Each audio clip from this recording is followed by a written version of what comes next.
وطئه والنكاح لا يجوز أن يعقد إلا على من يحل وطئها وكانت المرأة حراما على المحرم اتباعها فالنظر على ذلك أن يقيم عليه نكاحها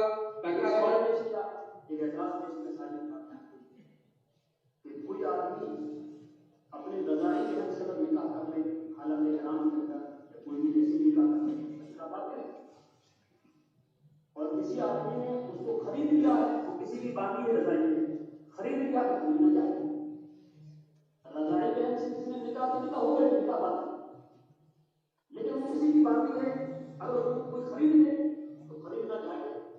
لیکن وہی آدمی خریدتا ہے اس کی وہ بہن لگتی ہے تو خریدنا تو جائز ہو جائے گا, لیکن ایسے وتی جائز نہیں ہے. محرم کے لیے تو جب وتی جائز نہیں ہے اور آدمی نکاح اس لیے کرتا ہے, نکاح اس لیے کرتا ہے کہ اس سے وتی ہو, وتی حلال نہیں ہے تو لہٰذا نکاح کے حلال نہیں ہونا چاہیے. یہ بہت اچھا شخصیت کا اس کا جواب ہے. فكان من الحجج الآخرين عليهم في ذلك أن الغير الصائم والمعتكف حرام على كل واحد منهما الجماع وكل قد أجمع أن حرمة الجماع عليهما لا يمنعهما من عقد النكاح لأنفسهما إذ كان ما حرم الجماع عليهما من ذلك إنما هو حرمة دين كحرمة حديث المرأة التي لا يمنعهما من عقد النكاح على نفسها فحرمة الإحرام في النظر كذلك.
وقد رأينا الرضاع الذي لا يجوز تزويج المرأة لمكانه إذا طرأ على النكاح فسقط نكاحه فكذلك لا يجوز استقبال النكاح عليه وكان الإحرام إذا طرأ على النكاح لم يصحه.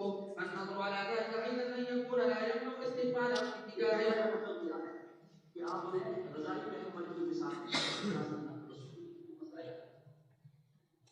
ایک آدمی ایک بچے سے نکاح کر کے آیا, ہدایت کے اندر بہت تفصیلی مسائل لکھی جاتی ہیں.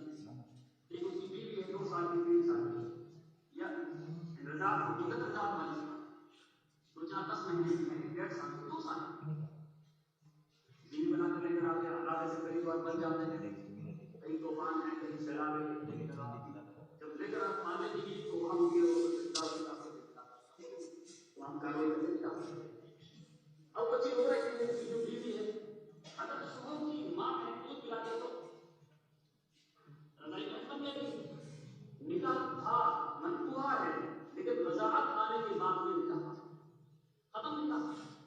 لیکن کوئی آدمی محرم ہے, پہلے سے نکاح کا پتہ ہے, یعنی پہلے سے نکاح ہے اور رضاعت ثابت ہو گئی نکاح پر. جب احرام کے اندر ایسا ہوتا ہے, ایک آدمی کا نکاح ہے, بیوی ساتھ میں ہے, اب اس احرام کی چادر باندھنے ایک آدمی محرم بن جائے, محرم بن کے نکاح پسند ہوتا ہے. محرم بننے سے نکاح پسند نہیں ہوتا ہے, رضا سے نکاح پسند ہوتا ہے. اس کو کیسے کیا سکتا ہے؟ یہ ساری کتابیں جواب دیتا ہے. اور علی اللہ نقل کیا ہے حرمت الجماع بالاحرام کا حرمت الاسلام. سب کو جماع کا حرمت احرام کے ساتھ میں ایسی ہے جیسے کہ اس کی حرمت سیاح کے ساتھ ہوتا ہے, اس کو بڑا پسند. فالنظر على ذلك أيضا أن يكون لا يمنع استقبال حرمة الجماع للإحرام كحرمة الصيام سواء, فإذا كانت حرمة الصيام لا تمنع وقت النكاح فكذلك حرمة الإحرام لا تمنع وقت النكاح أيضا.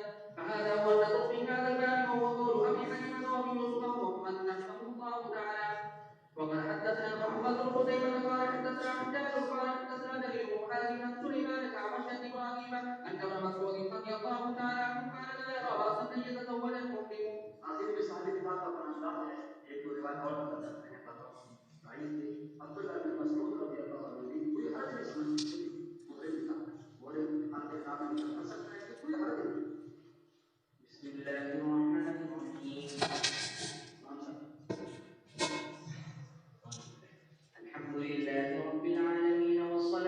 والسلام على سيد الأنبياء والمرسلين وعلى آله وصحبه أجمعين. Thanks for watching. Don't forget to like, comment, share and subscribe to Al Wahid channel.